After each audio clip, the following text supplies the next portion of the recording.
Nasugatan ng aktres na si Irma Adlawan at kanyang menor de edad na anak na lalaki matapos makipagbuno sa lalaking nanloob sa kanilang bahay sa Cavite. Naaresto ang suspect na sinampahan na ng patong-patong na reklamo. Ang mainit na balita, hatid ni Mark Zambrano.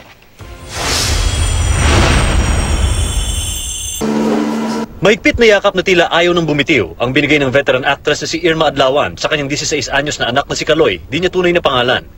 Pasado alas 11 ng gabi kagabi, lumabas ng kwarto si Kaloy at naaktuhan ang isang lalaking may takip sa mukha sa loob ng bahay. Nang makita ang bata, tinutukan siya ng balisong at sinabing huwag gagalaw.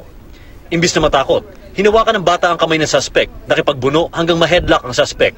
Dito na narinig ni Adlawan ang sigaw ng bata at tumulong itong kuyugin ng suspect hanggang makuha ang balisong. Sumuko lang ang suspect nang tutukan siya ng aktres ng mismong patalim. Sa pagbuno, nakuha pang kagatin ng suspect sa braso at hiwain sa daliri si Kaloy. Galos at bukol sa ulo naman ang tinamo ni Adlawan. Emotional si Adlawan habang nilalarawan ang katapangang ipinakita ng anak.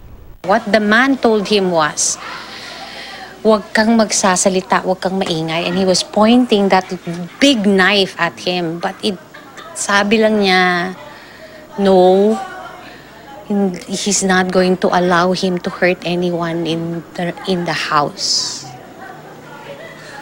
And I am just very thankful that nothing happened to him. Because I don't know what's going to happen to me if something happens to him. If I gave him a chance, I would have left the room.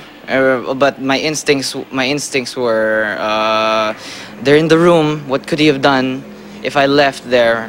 If I left there and called out for help here, he would have perfect chances of stabbing each one of them. So, what I wanted to do was stop him right then and there.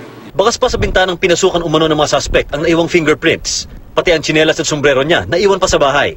Sa sala naman ay minaiwan pang bakas ng dugo. Ayon sa 23 anyos sa suspect na si Ricardo Estores, hindi naman daw niya dapat papasukin ng bahay kundi ang dalawa niyang kasama. Nagyukan lang po ako. Yung tropa ng Noveleta po. Ano sinabi sa'yo? Sabi kung may papasukan raw kami bahay po.